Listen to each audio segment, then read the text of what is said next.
Hello guys, আসসালামু আলাইকুম। আজকে আমি রান্না করব মিষ্টি কুমড়া দিয়ে মুরগির গোশত। তাই প্রথমে মুরগিটারে ভালো করে কাটি করে বাছে টাইসে নিতে হবে। তাই মুরগি কাটার কাজে লাগিয়ে গেলাম। মুরগি কাটার কাজে লাগা হয়ে গেছে। যে কি সুন্দরভাবে মুরগিটা কাটতে আসি দেখে। আসলে অনেকে বলে মুরগির এই জায়গায় ও জায়গায় নাকি যে অংশ কিছু কিছু জিনিস আছে সেগুলো নাকি হারাম, জানি না, কারণ কুসংস্কার বিশ্বাস করি না, কিন্তু তারপরে ছোটোবেলা থেকে দেখেছি যে মা এই জিনিসগুলো ফেলাই দিছে। তাই সেই কারণে আমরা এখন ফেলাই দিতে আসি। বাট এটা এখনও তখন জানতাম না। এই যে দেখেন একটা ওই জায়গায় ছোট্ট একটা চামড়া থাকে, ওই চামড়াটা নাকি হচ্ছে হারাম, তা জানি না, কিন্তু তারপর আমরা হারাই। কারণ এখন যদি না ফেলাই তাহলে এগুলো খাইতে আমাদের কেমন জানি ভক্তি লাগে না, এই জন্য আর কি এখন ফেলাই দিই। কিন্তু আগেরকার মানুষের তো এইগুলো সব কুসংস্কার হিসেবে বা মান্য করে আসছে, সেই থেকে আমাদেরও জানা। আর এখন হচ্ছে কি এগুলো ফেলাইতে এমন একটা অভ্যস্ত হয়ে গেছে যে এখন না ফেলাইয়ে খাইতে যেমন রুচি আসে না। যেমন খাওয়ার মধ্যে যদি ওটা থাকে যে ওই খাবার সময় মনে পড়ে যে সবসময় ফেলাইছে, এখন যদি না ফেলাই তাহলে কেমন লাগে, এই জন্যে ফেলাইয়ে দিই।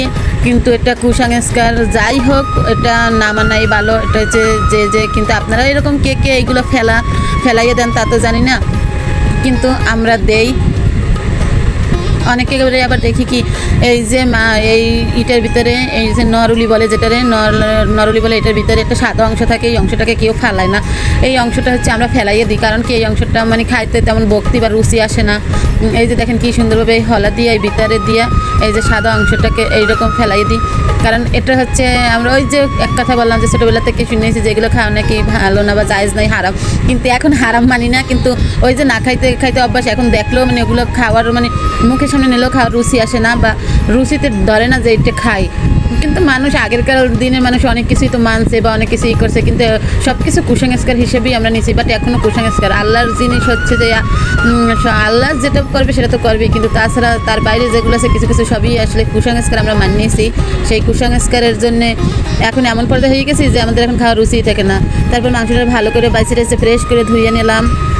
এই যে ধোয়া শেষ, সুন্দর করে মাংসটা খুব ভালো করে পরিষ্কার করে এবং ধুয়ে নেওয়া শেষের আগে অনেকগুলো ধোয়া দিয়েছি। এখন ধোয়া শেষে এখন রান্নার পালা। এই জায়গায় হচ্ছে পেঁয়াজ, রসুন, আদা, জিরা এগুলো সব দিয়ে দিলাম বাটা। এগুলো দিয়ে এটা ভালো করে কষিয়ে নিতে হবে। এই যে ভালো করে কষাইতে আসি। কষানোর পর মাংসটা হয়ে গেছে, ওটা আপনাদের সামনে দেখাইতে পারলাম না।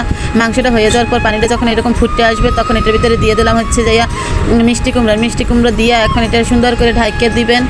ঢাইকে দেওয়ার পর এই যে সুন্দর করে ঢাইকে দিবেন। ঢাইকে দেওয়ার পর দেখবেন যে কী সুন্দরভাবে মিষ্টি কুমড়োগুলো গোটা থাকে। দেখেন কী সুন্দরভাবে একটা লুক আসছে। মিষ্টি কুমড়োটা খুব সুন্দরভাবে গোটাভাবে আসে। অনেক সুন্দর মিষ্টি কুমড়ো দিয়ে মুরগি খাওয়া, কারণ আমাদের বরিশালের লোক অধিকাংশ লোকই এগুলো খাওয়া পছন্দ করে। অনেকে যদি আমি বলি যে মিষ্টি কুমড়ো দিয়ে হচ্ছে মুরগির মাংস বা গরুর মাংস খাইছি, তাই সবাই তাকাইয়ে থাকে বা অবাক হয়ে যায় যে এগুলো কি সম্ভব।